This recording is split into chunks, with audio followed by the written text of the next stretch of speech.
So there was a moment in 1921 when Carl Jung sat in his study in Zurich, trying to find a word for the part of yourself you refuse to see. Halfway across the world, in a barangay in the Visayas, an old man was telling his grandson about a creature that lives in the village by day and turns into something else at midnight. Jung called it the shadow. Filipinos called it the Aswang. And for 100 years, nobody told you they were describing the exact same thing. Jung spent decades trying to explain what the shadow actually is. Not the flaw you admit in polite conversation, not the temper you apologize for when you're exhausted. The shadow is the part of your personality that was banished before you even had the language to defend it. It is the repository for everything your family, your culture, and your community decided was unacceptable. He wrote that the shadow is a moral problem that challenges the whole ego personality. Not because it makes you bad, but because looking at it requires an honesty most people spend their entire lives avoiding. When a trait is forbidden, it doesn't vanish. It waits in the dark. It accumulates weight. And eventually, it demands a shape. Before colonization, the word Aswang didn't mean a monster with bat wings. In early Bicolano and Panay mythologies, Aswang was a deity, the god of darkness and night who fought against Gugurang, the god of light. Aswang was not a demon, he was a power. He represented the unseen, the nocturnal, the untamed.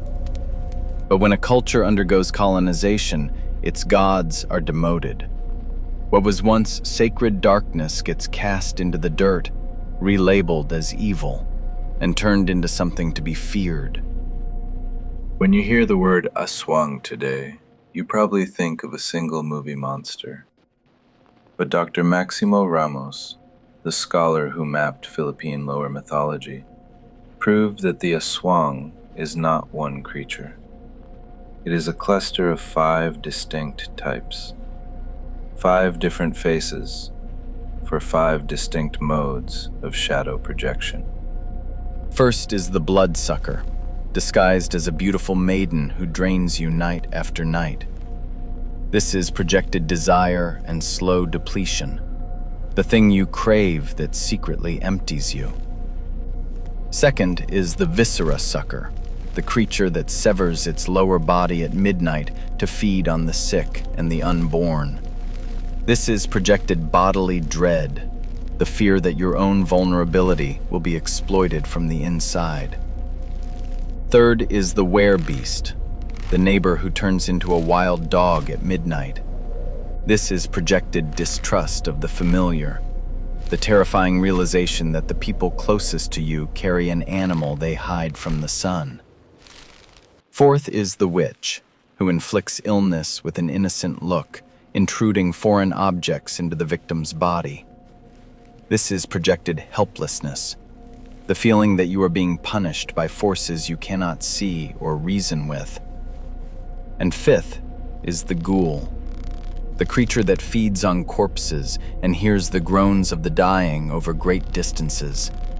This is projected grief and desecration, the dread that even in loss, something is waiting to devour what you've lost. 5 different faces, 1 underlying wound. The shadow shifts its shape because your unconscious shifts its shape. And there is a detail in the mythology that most people overlook. Every Aswang type is human by day. It lives next door. It goes to church. It greets you in the morning with a smile. The horror was never a stranger coming from the forest. The horror was that the monster was already sitting at your table, wearing a face you recognized. If you have ever felt an irrational revulsion towards someone who did you no harm, leave a comment below. You were likely looking directly at a projection of your own hidden self. In 2011, During a documentary on Philippine folklore, a Filipino scholar explained this without ever reading Jung.